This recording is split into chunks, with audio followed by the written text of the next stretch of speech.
श्री विष्णवे नमः। आप सभी का दिन शुभ हो। भगवान विष्णु की कृपा आप और आपके समस्त परिवार पर सदा बनी रहे। आज दिनांक है 5 मई और दिन है सोमवार।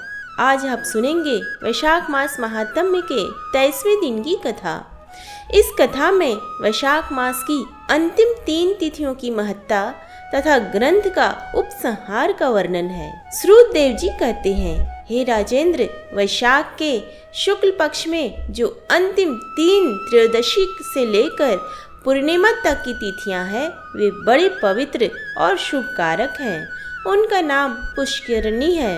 वे सब पापों का क्षय करने वाली हैं। जो संपूर्ण वैशाख मास में स्नान करने में असमर्थ हो, वह यदि इन 3 तिथियों में भी स्नान करे तो वैशाख मास का पूरा फल पा लेता है। पूर्व काल में वैशाख मास की एकादशी तिथि को शुभ अमृत प्रकट हुआ। द्वादशी को भगवान विष्णु ने उसकी रक्षा की। त्रयोदशी को उन श्री हरि ने देवताओं को सुधा पान कराया। चतुर्दशी को देव विरोधी दैत्यों का संहार किया और पूर्णिमा के दिन समस्त देवताओं को उनका साम्राज्य प्राप्त हो गया। इसलिए देवताओं ने संतुष्ट होकर इन 3 तिथियों को वर दिया। वैशाख मास की ये 3 तिथियां शुभ तिथियां मनुष्यों के पापों का नाश करने वाली तथा उन्हें पुत्र पौत्रादि फल देने वाली हो। जो मनुष्य इस संपूर्ण मास में स्नान न कर सका हो, वह इन 3 तिथियों में स्नान कर लेने पर पूर्ण फल को ही पाता है। वैशाख मास में लौकिक कामनाओं का नियमन करने पर मनुष्य निश्चय ही भगवान विष्णु का सायुज्य प्राप्त कर लेता है।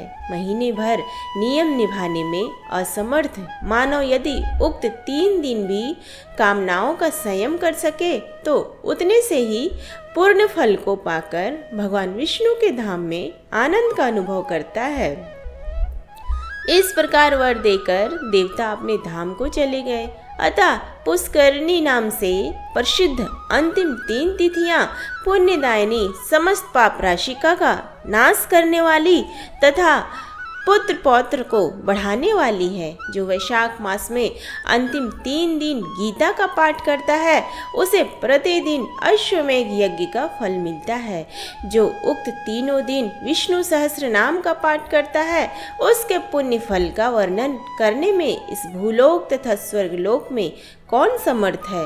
पूर्णिमा को सहस्त्र नामों के द्वारा भगवान मधुसूदन को दूध से नहलाकर मनुष्य पापहीन वैकुंठ धाम में जाता है। वैशाख मास में प्रतिदिन भागवत के आधे या चौथाई श्लोक का पाठ करने वाला मनुष्य ब्रह्म भाव को प्राप्त होता है। जो वैशाख मास के अंतिम 3 दिनों में भागवत शास्त्र का श्रवण करता है, वह जल से कमल के पत्ते की भांति कभी पापों से लिप्त नहीं होता। उक्त 3 दिनों के सेवन से कितने ही मनुष्यों ने देवत्व प्राप्त कर लिया, कितने ही सिद्ध हो गए और कितनों ने ब्रह्मत्व प्राप्त कर लिया।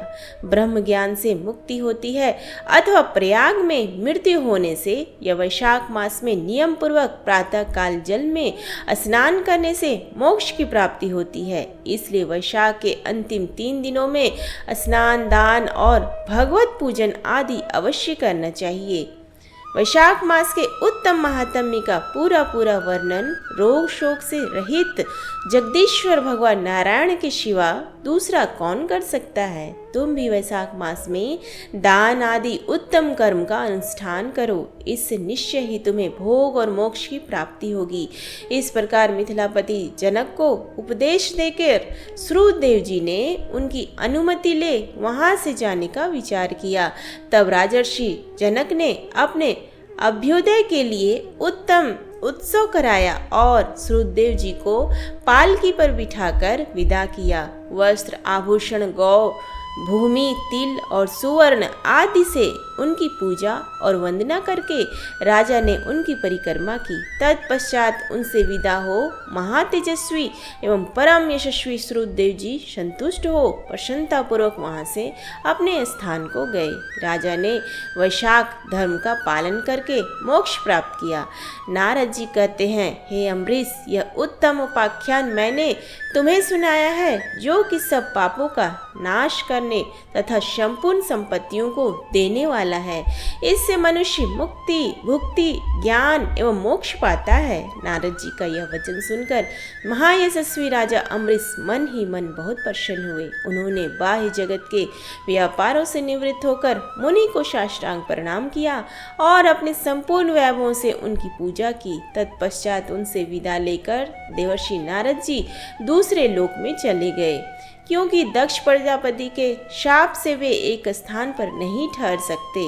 राजर्षि अम्बरीश भी नारद जी के बताए हुए सब धर्मों का अनुष्ठान करके निर्गुण परम ब्रह्म परमात्मा में विलीन हो गए। जो इस पापनाशक एवं पुण्यवर्धक उपाख्यान को सुनता अथवा पढ़ता है वह परम गति को प्राप्त होता है। जिनके घर में यह लिखी हुई पुस्तक रहती है उनके हाथ में मुक्ति आ जाती है।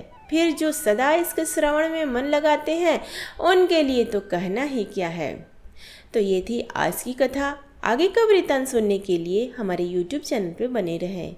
अगर आपको वीडियो पसंद आए तो प्लीज़ वीडियो को लाइक करें, शेयर करें, चैनल पे नए तो सब्सक्राइब करें और कमेंट बॉक्स में जय श्री हरि विष्णु लिखना ना भूलें। धन्यवाद।